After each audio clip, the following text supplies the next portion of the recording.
Bienvenidos una vez más a nuestra clase de geografía. Habíamos visto en nuestra clase anterior, estuvimos hablando acerca de Palestina del Antiguo Testamento. Hoy vamos a seguir viendo lo que nos hace falta de la Palestina del Antiguo Testamento y vamos a estar hablando acerca de la repartición del terreno, la partición trivial, lo que es el Reino Unido, y vamos a ver lo de Palestina del Nuevo Testamento. Entonces, bienvenidos. ¿Cuál fue la repartición trivial? Después de la conquista preliminar de la tierra prometida, Josué le repartió la tierra a las tribus de Israel de acuerdo al plan dado por Moisés. Es lo que encontramos en Números capítulo 34. Los israelitas se establecieron firmemente en la región central, montañosa, pero los cananeos estaban demasiado fuertes en el valle. Las planicies ricas y fértiles de la costa todavía estaban en manos de los filisteos, los fenicios y los cananeos. Los valles que estaban entre las montañas del este al oeste todavía eran controlados por los habitantes originales y aún los jebuseos que habitaban en Jerusalén no los pudieron arrojar. Vemos aquí la repartición a cada una de las tribus, como les correspondió esa repartición. Entonces, vamos a estar viendo aquí cómo fue esa repartición. Entonces, este es el mapa donde están las 12 tribus con las reparticiones. Veremos entonces cómo quedó esta repartición. Encontramos aquí en primer lugar la tribu de Rubén, el sector donde le correspondió.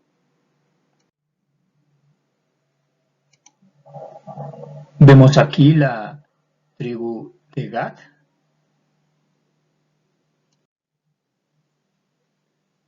Seguidamente, la tribu de Manasés.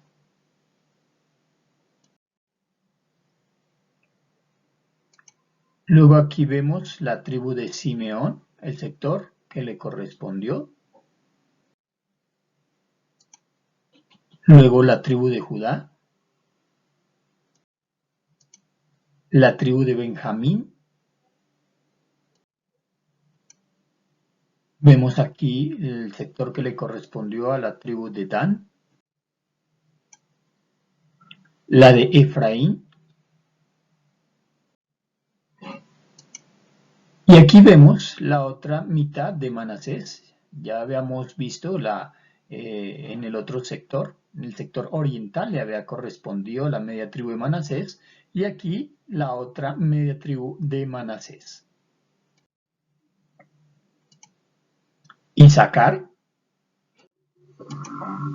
Aser, Zabulón y completamos las 12 tribus. Completamos las 12 tribus con Neftalí. Esa es la manera de la distribución de las tribus. No se les concedió a los levitas una herencia como a las demás tribus. Cada tribu tuvo que conceder ciertas ciudades en sus respectivos territorios con sus correspondientes campos, olivares y jardines. Las tres divisiones del cuerpo levítico quedaron de la siguiente manera. Recuerden que estaban las familias de los coatitas, lo que nos dice Josué 21, 10 al 19. Estaban también las familias de los gersonitas y estaban las familias de los meranitas.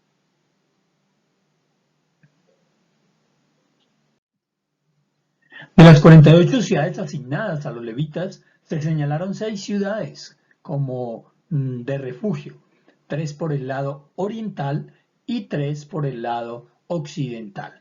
Eso lo vemos en el relato que nos trae Josué, capítulo 20, versículos 7 y 8.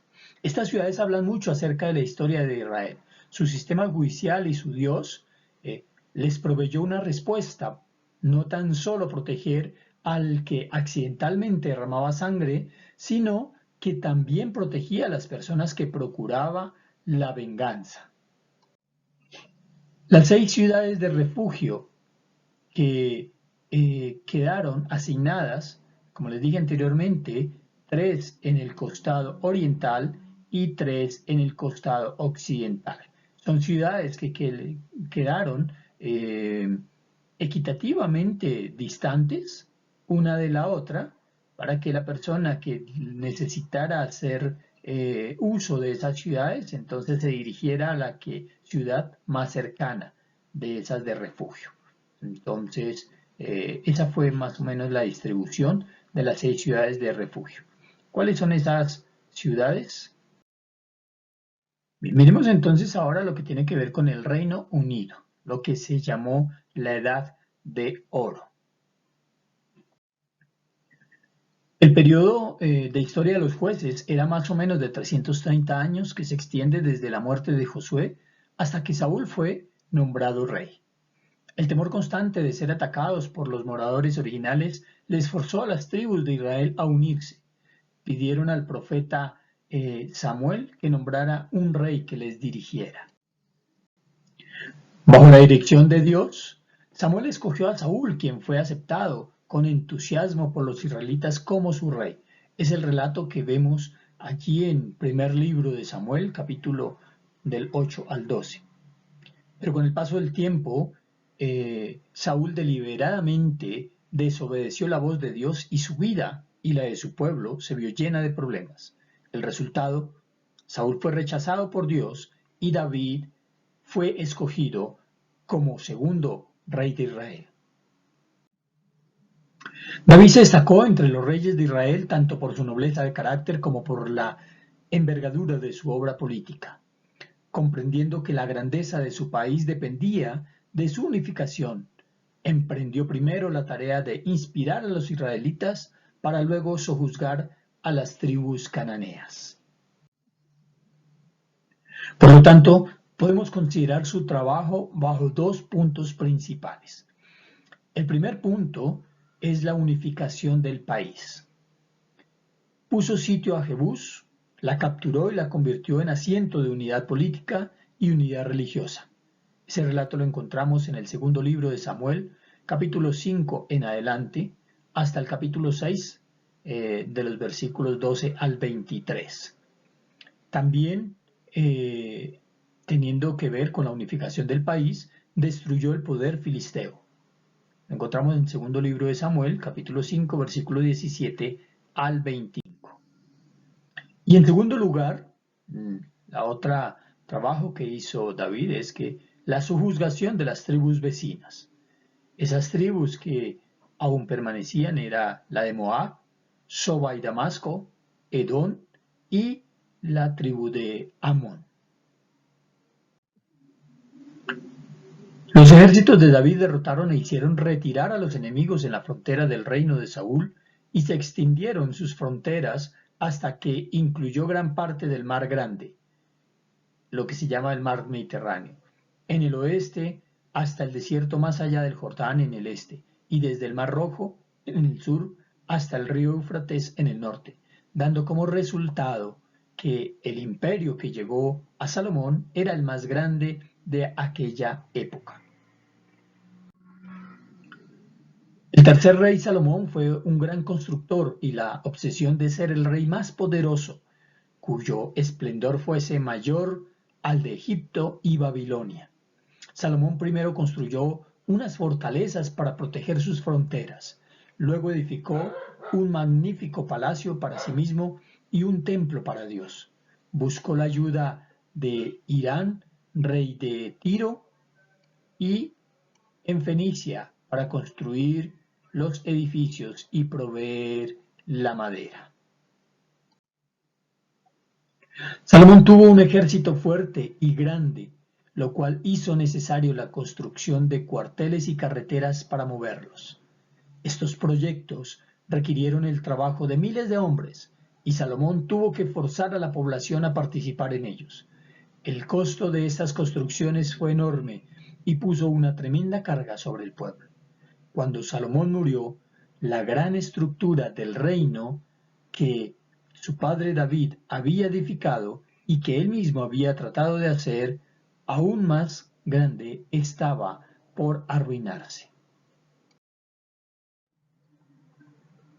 ¿Cómo fue que de un momento a otro terminan los dos reinos? ¿A qué se debió esa situación de la división? Bien, entonces miremos el contexto de cómo fue que surgieron los dos reinos. Por un lado, los tributos puestos por Salomón habían sido muy pesados, demasiado pesados. El pueblo, sin embargo, de Israel había pagado esos impuestos gustosamente. La construcción de la casa de Dios, que había llevado bastantes recursos y con esos elevados impuestos, pero sin embargo el pueblo de Israel los había pagado gustosamente. Después de la muerte de Salomón, cuando Roboam fue coronado, el pueblo le pide a Roboam que le aliviane esa carga tan pesada. Roboam no prestó atención a este reclamo y se produjo una sublevación. Todas las tribus, menos la de Judá y una parte de Benjamín, desconocieron la autoridad de Roboam y eligieron rey a Jeroboam. De esta manera, entonces, es que se producen los dos. De esa manera se produjo la división definitiva del pueblo de Israel y la formación de los dos reinos de Judá y de Israel. Entonces, el reino del norte quedó establecido, que se llamó el del reino de Israel, quedó establecido con su capital Samaria, donde su primer rey fue Jeroboam. Y el reino del sur, donde su capital, que quedó establecido en Judá, su capital Jerusalén, y el rey que tenían era Roboam.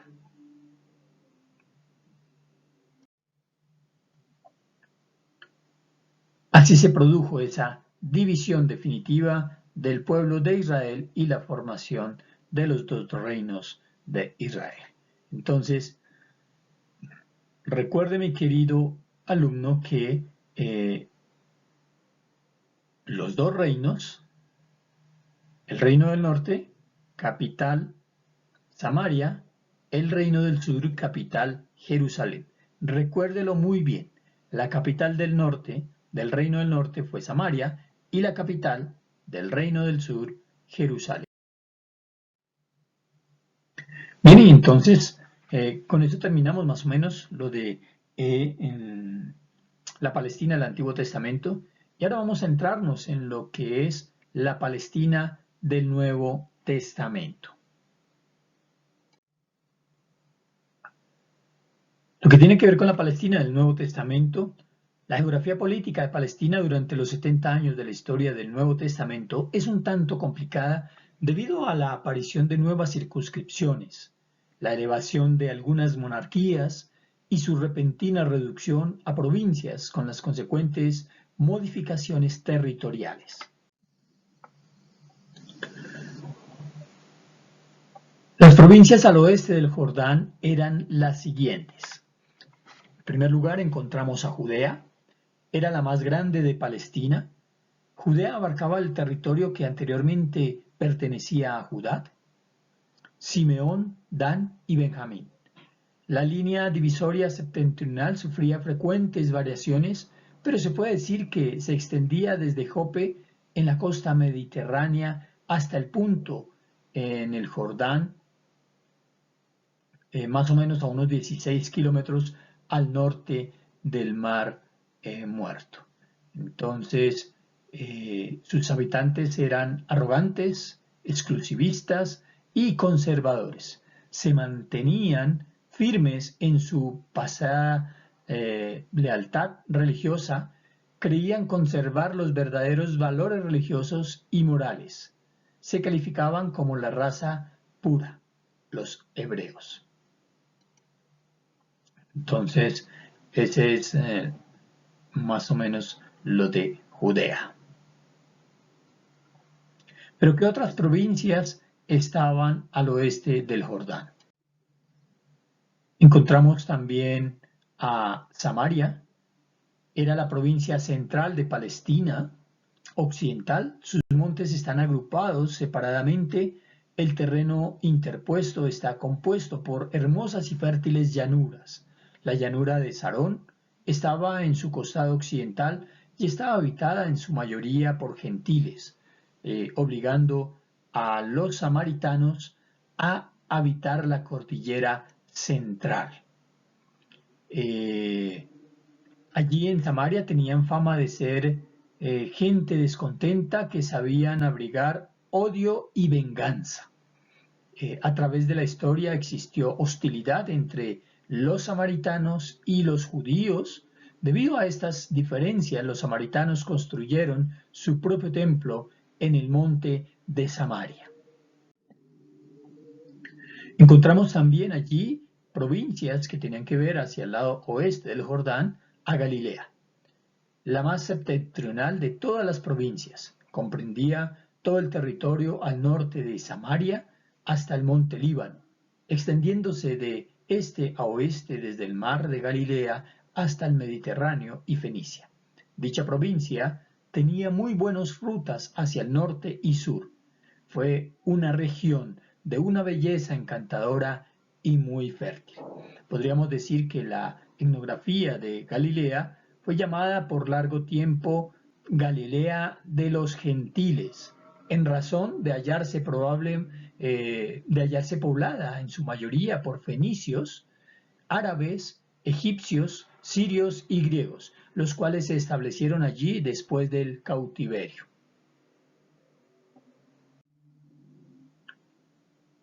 ¿Pero qué provincias hacían parte del este del Jordán?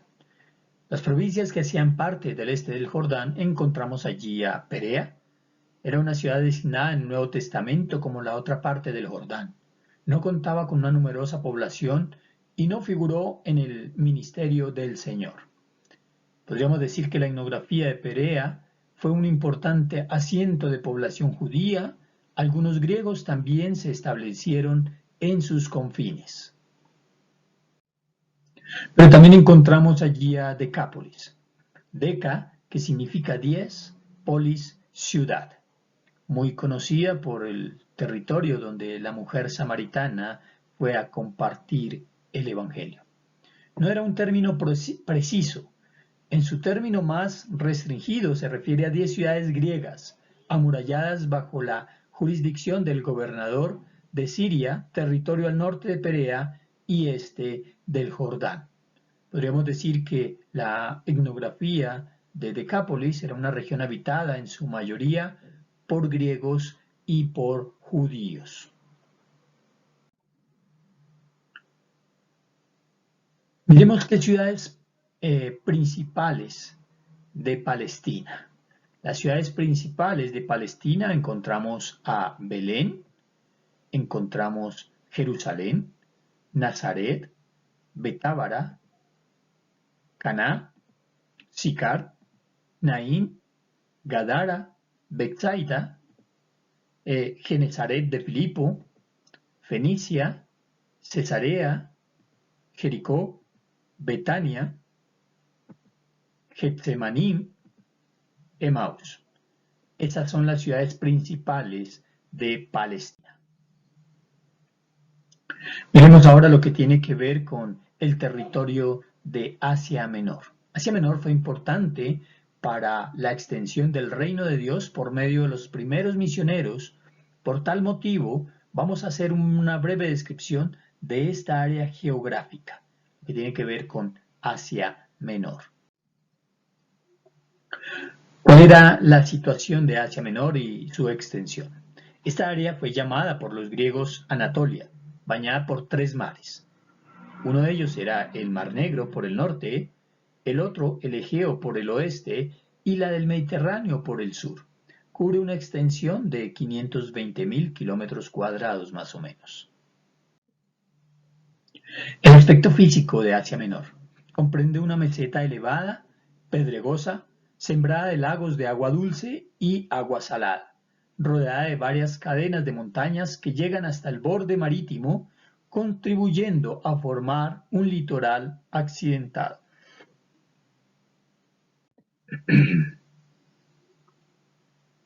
¿Cuál era la hidrografía de Asia?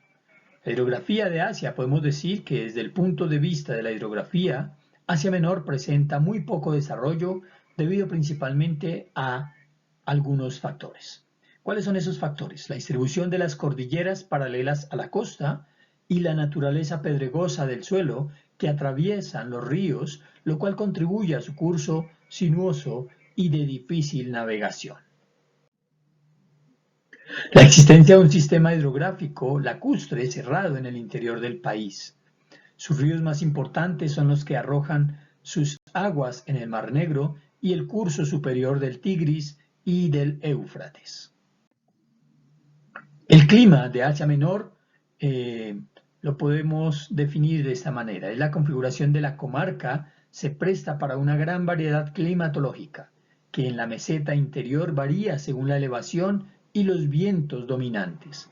Cercano al Mar Negro, predomina el frío y la humedad, similar que en la costa meridional es benigno, seco y subtropical.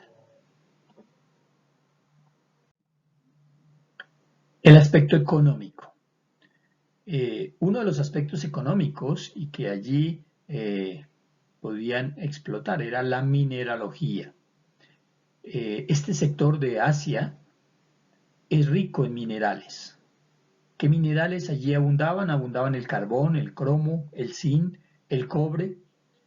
Antiguamente sus minas de plata atrajeron a los asirios a elaborarlas y más tarde los romanos explotaron aquella rica comarca. También otro recurso que tenían era la ganadería.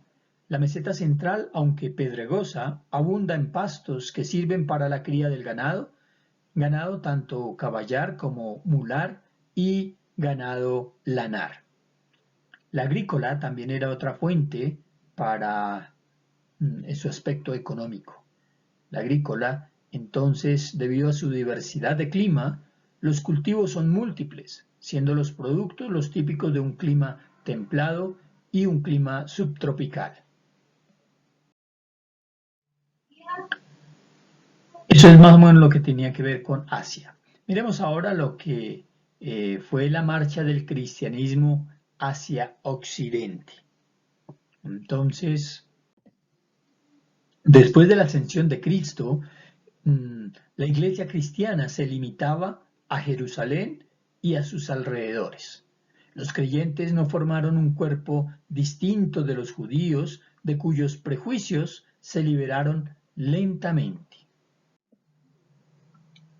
Las autoridades judías se pronunciaron en contra de este nuevo movimiento y algunos de los seguidores fueron perseguidos, apedreados y encarcelados. Esos son los relatos que tenemos allí en el libro de Hechos del capítulo 1 al capítulo 7. Después de la persecución y muerte de Esteban, el cristianismo en la iglesia fue impulsado aún más y los creyentes fueron anunciando las buenas nuevas en los pueblos donde se refugiaron, preparando así el campo para aquellos que, como Felipe, iban a hacerse cargo de la obra evangelística en dichos lugares.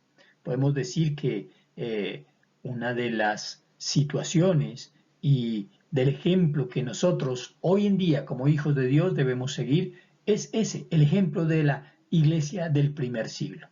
Ellos sufrieron persecución. Nos lo relata allí el libro de Hechos capítulo 8, versículo 1.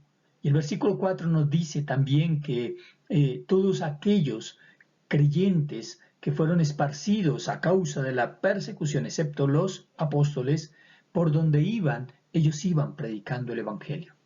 Y es un buen ejemplo que usted y yo debemos seguir en esta época. Nosotros hoy no sufrimos de persecución. Hoy en día no hay persecución para nosotros. Bueno, de esa misma dimensión que la sufrieron los primeros creyentes, los del siglo I. Hoy en día la persecución que posiblemente nosotros sufrimos es que se burlen de nosotros, quizás que me llamen aleluya, que me llamen pandereto. Es la persecución que hoy en día sufrimos. Que me dejen de hablar quizás por ser seguidor de Cristo. Pero aquellos hombres del primer siglo, la persecución que sufrían era que su vida corría peligro. Pero a pesar de eso, a pesar de que su vida corría peligro, ellos siguieron anunciando las buenas nuevas. Y por donde iban, dice la palabra del Señor, por los caminos que andaban, ellos seguían predicando el Evangelio y llevando las buenas nuevas. Un buen ejemplo, un buen ejemplo. Testimonio que nosotros debemos seguir el ejemplo de la iglesia del primer siglo. Hoy, tristemente, ese mandato de la gran comisión se ha convertido en el mandato de la gran omisión.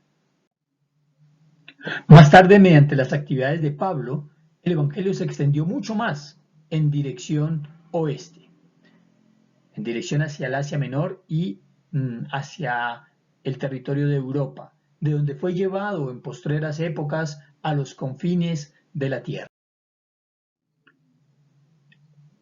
Miremos algunos viajes que fueron relevantes y que nos dejan algunas lecciones importantes. Y nos lo relata allí el libro de Hechos. Uno de esos viajes son los viajes de Felipe, de Pedro y los viajes de Pablo. Miremos entonces algunos asuntos relevantes acerca de los viajes de Felipe y de Pedro inicialmente. Los lugares relacionados con el viaje de Felipe los encontramos en el libro de Hechos, capítulo 8, versículo 5 al versículo 40. ¿Y cuáles fueron esos lugares donde el apóstol, donde Felipe estuvo, el evangelista estuvo? Uno de ellos fue Samaria, el camino de Jerusalén a Gaza, y el otro lugar importante es Azoto. Azoto es la misma ciudad que en el Antiguo Testamento se conoce como Asdod.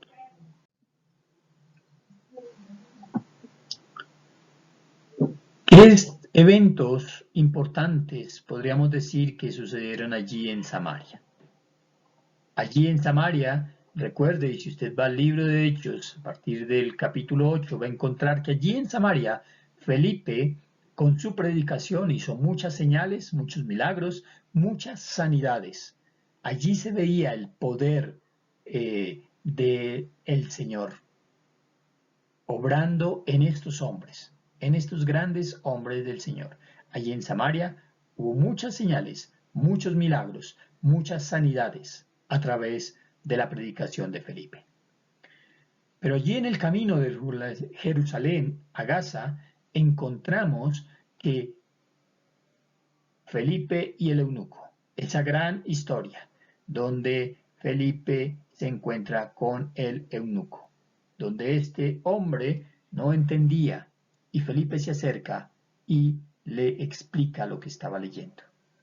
Fue tanto impacto que este hombre inmediatamente dijo: ¿qué impide que yo sea bautizado?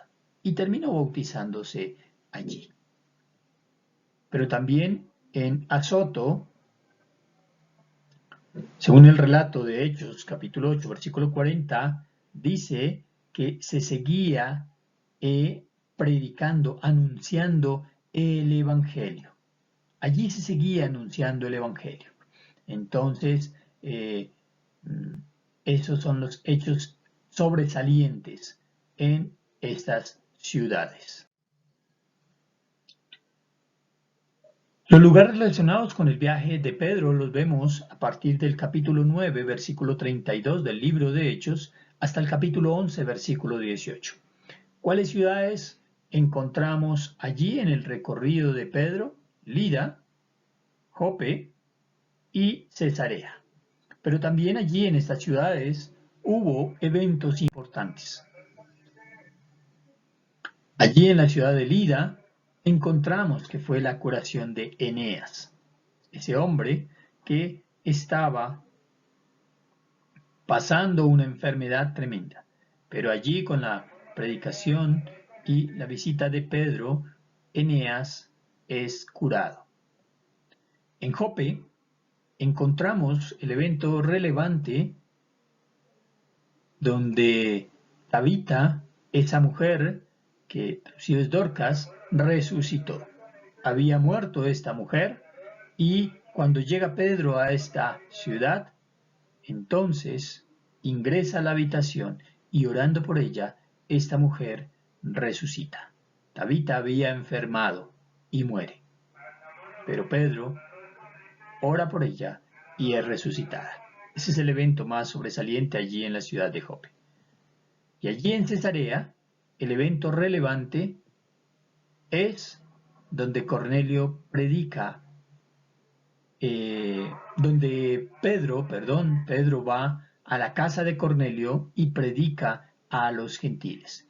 Recuerde que ese evento lo encontramos allí en Hechos capítulo 10, donde Pedro recibe una visión y ve ese lienzo que baja y donde el Señor le dice en esa visión: lo que yo purifiqué, tú no lo llames inmundo.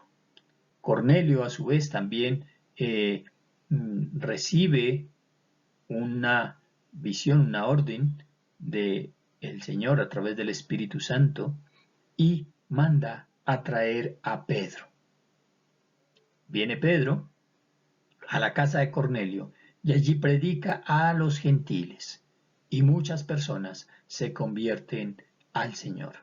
Muchas personas se convierten en seguidores de Jesucristo. Pero también, como les había dicho, otro de los viajes importantes de las trayectorias de estos grandes hombres de la iglesia del primer siglo, encontramos los viajes de Pablo. Entonces vamos a mirar a grandes rasgos y las cosas relevantes de lo que tiene que ver con los viajes de Pablo. El primer viaje misionero de Pablo. Recuerde que hizo 3 viajes misioneros y el cuarto viaje que fue hacia la ciudad de Roma, donde estuvo encarcelado. Entonces, el primer viaje, se desconoce la fecha precisa de este viaje, aunque es posible que tuviera lugar entre el año 46 y 48 después de Cristo. El pequeño grupo se dirigió de Antioquía de Seleucia.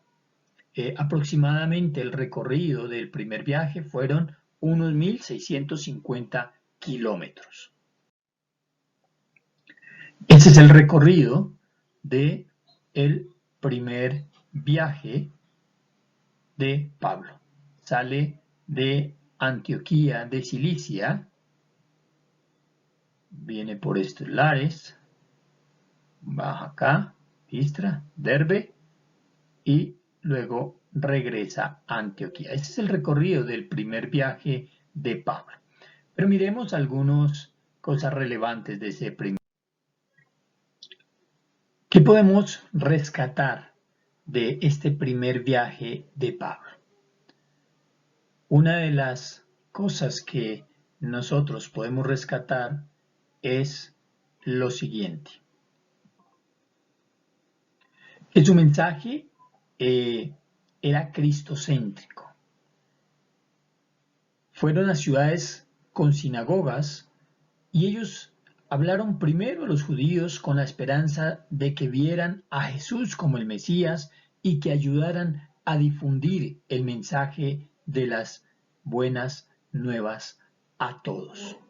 Entonces, esa es una de las cosas relevantes de Pablo. Él se distinguió siempre por tener un mensaje cristocéntrico. Por todas las ciudades donde estuvo, tuvo un mensaje cristocéntrico. Siempre predicó a Cristo como el Mesías. Era la prioridad de Pablo. La pregunta es, ¿cómo son nuestros mensajes hoy en día? ¿Está Cristo dentro del mensaje? ¿Verdaderamente nos preocupamos por presentar a Cristo? ¿O simplemente nuestros mensajes son muy bonitos, muy elocuentes, chistosos en algunas cosas, en algunas situaciones, pero tienen a Cristo en el centro? ¿Ese es el mensaje principal? Es una reflexión que tenemos que hacernos. Tenemos una gran responsabilidad como líderes y usted puede estar dirigiendo un grupo, usted puede estar dirigiendo un determinado rebaño que el Señor le haya encomendado? ¿Qué mensaje les está llevando? Pero pueda que usted en ese momento no esté dirigiendo a algún grupo, pero el solo hecho de ser un hijo de Dios, de ser un seguidor de Jesucristo, ya nos da la responsabilidad de predicar a quien dio su vida por nosotros. Nuestro mensaje, el Evangelio, tiene que llevar ese centro, y el centro es Jesucristo. Pero sobre todo, lo que podemos rescatar es que el mensaje de, que llevó Pablo, y sobre todo el haber empezado esos primeros viajes, ese primer viaje, algo importante es que eso fue iniciativa del Espíritu Santo. La iglesia se involucró al enviar a Pablo y Bernabé, pero el plan era de Dios. Allí vemos que se reunieron, oraron por ellos, impusieron manos sobre Pablo y Bernabé y los enviaron, los delegaron. Fue iniciativa del Espíritu Santo. La obra es del Señor. Usted y yo somos los instrumentos. Entonces, eso es lo que podemos rescatar de ese primer viaje. Iniciativa del Espíritu Santo. El mensaje que dio Pablo durante ese recorrido fue cristocéntrico. Y tercero, que en esa tarea, en esa labor en la cual estuvo Pablo en ese primer viaje, hubo problemas, hubo inconvenientes. Ustedes pudieron ver ahí en el video, y de hecho lo vemos en el relato de el libro de los Hechos, donde la persecución estaba sobre ellos. A Pablo lo apedrearon. En aquella ciudad creyeron que estaba muerto.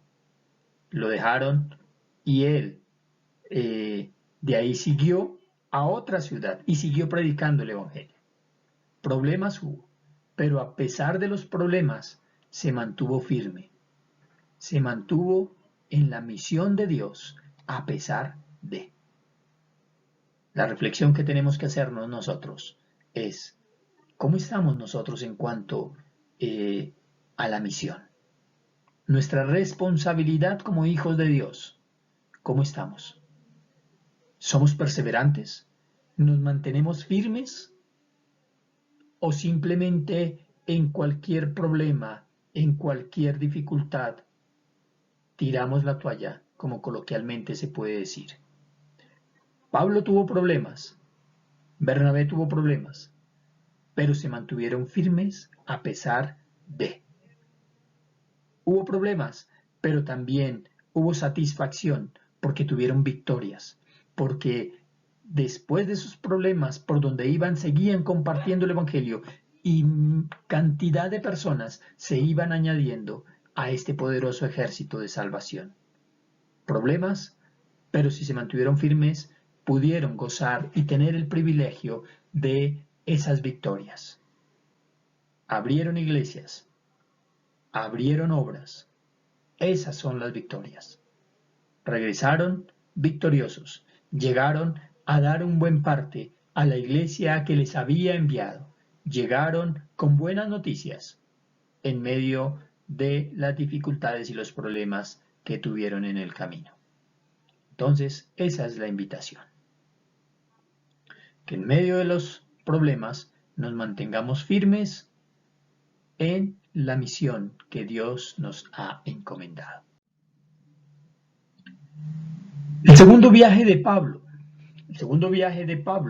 Entonces, inicia por tierra.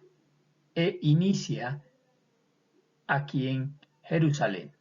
Cesarea, luego se dirige a Antioquía, que fue el lugar donde salió la primera vez. Se dirige a Tarso, Derbe, Listra, Iconio, Antioquía de Priscila, Troas, Filipos. Pasa por todas estas ciudades, por todo el sector de Macedonia, Berea, Atenas, Corinto, viene a Efeso y de ahí regresa nuevamente al lugar de partida. un viaje mucho más largo, mucho más extenso. Y miremos algunas cosas relevantes del segundo viaje de Pablo. Fueron más o menos 3.750 kilómetros recorridos, es lo que nos relata el libro de Hechos, capítulo 15, versículo 36 en adelante al capítulo 18, versículo 22. El segundo viaje empezó por vía terrestre. Pablo lo realizó junto a otro discípulo llamado Silas o Silvano. Salieron de Jerusalén, de allí fueron a Cesarea, luego a Tolemaida, por este lado, y pasaron por Tiro y Sidón para llegar a Siria y de allí hacia Menor, arribando a Antioquía. Desde allí fueron a Tarso y continuaron su camino, su trayectoria. Aquí en Tarso es la ciudad de donde es el natal Pablo, aquí en esta ciudad, en Tarso. De esta ciudad es en el lugar donde nació Pablo. Miremos qué cosas relevantes sucedieron en este segundo viaje de Pablo. Entonces, lo primero que vamos a ver es allí en Derbe, Listra, Iconio y Antioquía Pisidia, es donde Timoteo se une al equipo. Luego, cuando pasaron a Troas, es allí donde sucede la visión del hombre macedonio por el cual Pablo entendió que Dios le ordenaba ir a Europa. Allí Lucas se une al equipo misionero. Luego en Filipos, el punto inicial de la obra en Europa, Lidia fue bautizada, Pablo y Silas fueron encarcelados y el carcelero fue salvo y bautizado. ¿Recuerdan ese evento donde están encarcelados y Pablo y Silas empiezan a adorar y alabar al Señor y las puertas de la cárcel y las cadenas que ellos tenían se rompieron? Allí el carcelero, pensando, cuando vio todo abierto, pensando que se le habían escapado, se iba a quitar la vida. Pablo le dice, no te hagas daño, aquí estamos todos, e inmediatamente viene la pregunta maravillosa que hace el carcelero. ¿Qué tengo que hacer para ser salvo? Y una vez más Pablo aprovecha la oportunidad para compartirle a Jesús. Cree en el Señor Jesús y serás salvo. Es la tarea, es el mandato que Dios nos ha delegado, compartir y predicar a Jesucristo. Luego allí en Berea, Pablo sintió gozo al ver que el Evangelio era aceptado. Silas y Timoteo se quedaron en Berea, mientras Pablo siguió para Atenas. Allí en Atenas, Pablo discutió con los filósofos. Luego en Corinto. Corinto era un puerto comercial, era un punto importante del comercio entre Asia y el occidente. Pablo permaneció allí durante año y medio más o menos, predicando el Evangelio en la sinagoga y luego en casa de Justo. De ahí es donde se dirigen a Efeso, y Pablo predicó en la sinagoga y al regresar a Jerusalén dejó la iglesia a cargo de Aquila y Priscila como pastores encargados.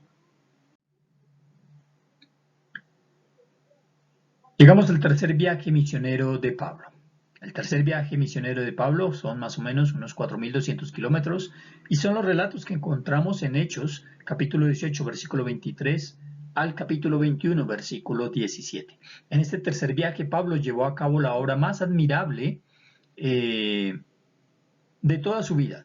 Regresa a Antioquía y ahí comienza su tercer viaje. Habiendo arribado a Cesarea, subió para saludar a la iglesia y luego descendió a Antioquía. Después de estar allí algún tiempo, salió recorriendo por orden la región de Galacia y de Frigia, confirmando a todos sus discípulos. Allí lo reafirmaba. Esa era una de las intenciones de Pablo, volver a visitar a sus discípulos, volver allí a animarles, muchas veces a exhortarles. Pero allí estaba Pablo confirmando a sus discípulos. Pablo, después de recorrer las regiones superiores, vino a Éfeso y grandes multitudes de adoradores de Diana se hicieron cristianos. Se fundaron iglesias en las ciudades de 160 kilómetros alrededor. Éfeso llegó rápidamente a ser el centro principal del mundo cristiano. Aquí vivió su vejez el apóstol Juan. Aquí se publicaron por primera vez 8 de los libros del Nuevo Testamento: el Evangelio de Juan, sus 3 epístolas, Apocalipsis, Efesios, primera y segunda carta a Timoteo, y probablemente primera y segunda de Pedro y Judas. Este es el recorrido del tercer viaje de Pablo. Inició una vez más desde allí, desde Antioquía. Es un recorrido bastante extenso porque recorrió todos estos lugares, visitó estas ciudades y nuevamente regresó a Jerusalén.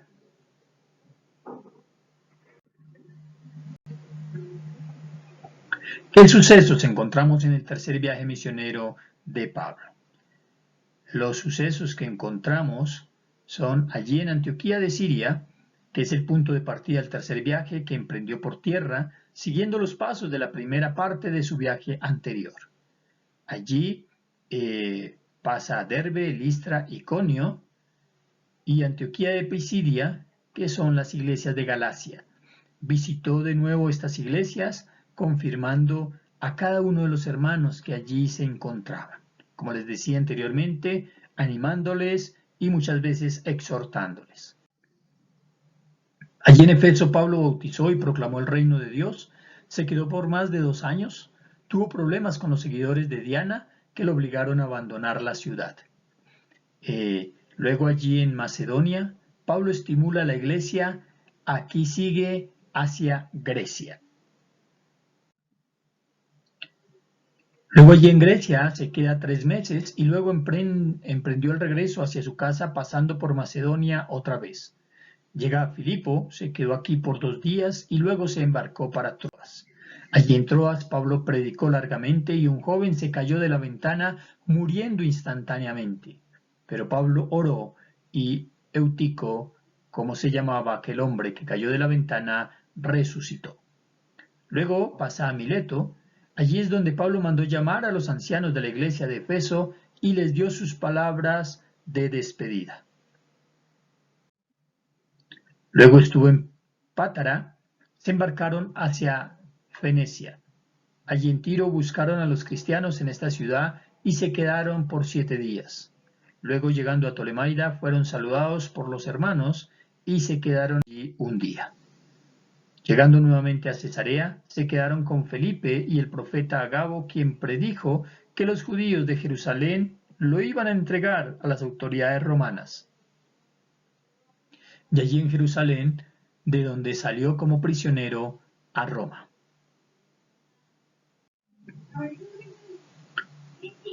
Llegamos entonces al viaje de Pablo hacia Roma.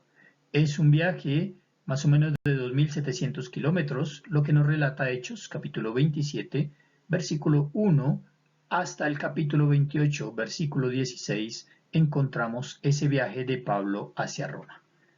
Sale de Jerusalén, Cesarea, Sidón, Creta, Malta, Cilicia y hasta que llega a Roma. Entonces miremos algunas cosas sobresalientes de este viaje de Pablo a Roma. Allí en Jerusalén es donde comienza su último viaje. Pasa luego a Cesarea, donde permaneció preso 2 años, y luego Pablo y otros prisioneros fueron entregados a un centurión romano. Allí luego pasan a Sidón, en esta parte. El barco se detuvo aquí y le permitieron a Pablo visitar a sus amigos brevemente. Luego pasan hacia la ciudad de Mira, esta que está acá, la ciudad de Mira. Es un puerto de Licia en Asia Menor, aparentemente la base del barco en que viajaban. El centurión encontró otro barco para continuar con el viaje. Luego llegan a buenos puertos, en esta parte, puerto de la isla de Creta. Esta está la isla de Creta y este era el puerto. Entonces Pablo les advirtió del posible desastre, pero el capitán siguió. Recuerden que una de las cosas maravillosas y que usted y yo deberíamos anhelar y buscar y tener esa intimidad es con el Espíritu Santo, donde el Espíritu Santo, vemos en el relato de Hechos, dice el Espíritu Santo no se lo permitió. Y así como no le permitía, también el Espíritu Santo le mostraba y le guiaba para que fuera a un lugar u a otro. Aquí en este lugar es donde el Espíritu Santo le advierte el posible desastre que iba a haber. Pablo se lo comunica al capitán, pero el capitán no le hace caso y continúa su recorrido.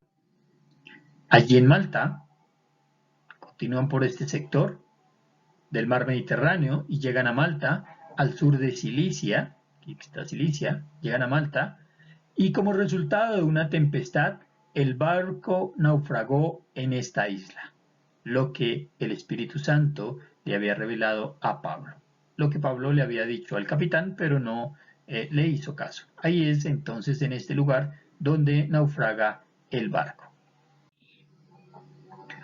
Luego, posteriormente, se encuentran en este sector, en Siracusa. El barco se quedó por 3 días. Este era el primer punto de escala en el viaje de Malta a Roma. Luego llegan a la ciudad de Regio. Es el primer puerto de Italia en la extremidad suroriental de la península itálica. Ya iban acá en este sector. Y luego llegan a Puteoli, acá. Puerto principal de Italia, donde Pablo terminó su viaje por mar. Pablo se quedó aquí por 7 días con unos cristianos.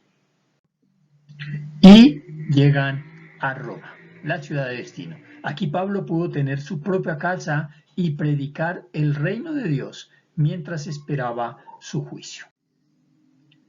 ¿Qué podemos reflexionar de esta travesía de los viajes de Pablo?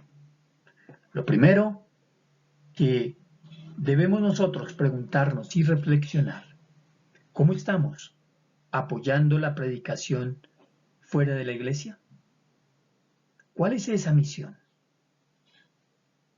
que estamos haciendo? ¿Lo estamos haciendo? Yo espero que lo estemos haciendo, porque es un mandato, es una orden del Señor. ¿Estamos predicando fuera de la iglesia? ¿O nos hemos conformado con estar en las 4 paredes? Recuerde que la misión de Dios, la misión que Dios nos ha encomendado es que seamos testigos donde estemos. Recordemos seguir el ejemplo de la iglesia del primer siglo. Por donde iban, predicaban el Evangelio. ¿Cómo estás tú? Allí en el lugar de tu trabajo, en tu universidad, en tu colegio, allí en el área donde te mueves. Si eres maestro, allí en el colegio donde Dios te ha colocado, en la universidad donde Dios te ha colocado para que dictes clase. Si eres personal de la salud, allí en el hospital donde trabajas. Si eres abogado, allí donde te mueves, con la gente que te mueves. ¿Estás predicando el Evangelio? Sigamos el ejemplo de que nos dejan estos hombres valerosos. Lo segundo que tenemos que reflexionar es, cuando evangelizamos, ¿por qué debemos enfatizar a Cristo y su misericordia? ¿Cuál es la razón? Es una pregunta que les dejo ahí. Yo espero que usted esté predicando a Cristo, que esté enfatizando el amor de Dios, que esté enfatizando que Dios anhela que todos nos volvamos, que nos arrepintamos y que nos volvamos a Él. Él es el personaje principal. Él debe ser el centro de nuestra predicación. Y la tercera pregunta que quiero que reflexionemos es, en medio de los problemas que enfrentamos, ¿cuántas veces viste el amor y el poder de Dios? Recuerda que Pablo en sus viajes tuvo muchos problemas, pero así como Pablo tuvo problemas con Bernabé, también pudieron ver el amor y el poder de Dios. En tu trayectoria, ¿cuántas veces has visto el amor y el poder de Dios?